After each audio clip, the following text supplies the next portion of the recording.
La France dispose désormais de drones armés pour traquer les djihadistes au Sahel.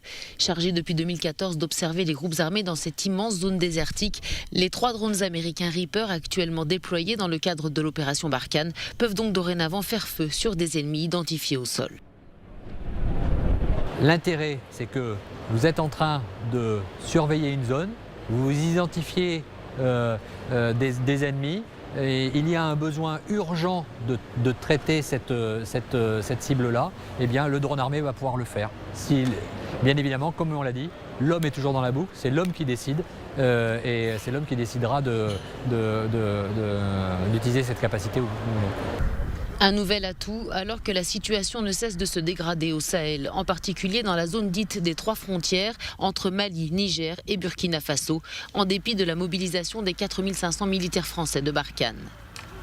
Le 10 décembre dernier, 71 soldats nigériens ont péri dans l'attaque d'Inates, la plus meurtrière de l'histoire du Niger, une attaque revendiquée par le groupe État islamique. Quelques jours plus tard, et alors que le sentiment anti-français grandit au Sahel, le président nigérien a défendu l'opération Barkhane. Mahamadou Issoufou a rappelé comment, en 2013, sans l'opération Serval menée par l'armée française, le Mali voisin serait tombé sous la coupe des djihadistes. Le président nigérien doit accueillir dimanche Emmanuel Macron à Niamey pour préparer le sommet sur le Sahel. Il est prévu le 13 janvier à Pau, dans le sud de la France. Devraient être présents les dirigeants des 5 pays concernés, la Mauritanie, le Mali, le Burkina Faso, le Niger et le Tchad.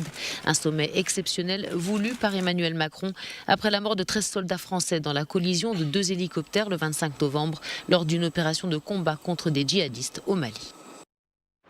C'est-à-dire que maintenant ils ont des drones. Comme aux États-Unis. C'est-à-dire qu'il n'y a même plus de pilote embarqué. Alors c'est propre, t'es chez toi, t'as un joystick, une coupe de champagne. Une seconde, Rachel, je suis au-dessus de Gaza, chérie.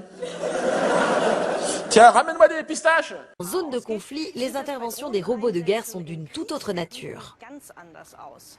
On entend beaucoup parler d'eux en tant qu'armes propres. Pourtant, leurs attaques font hélas de nombreuses victimes civiles.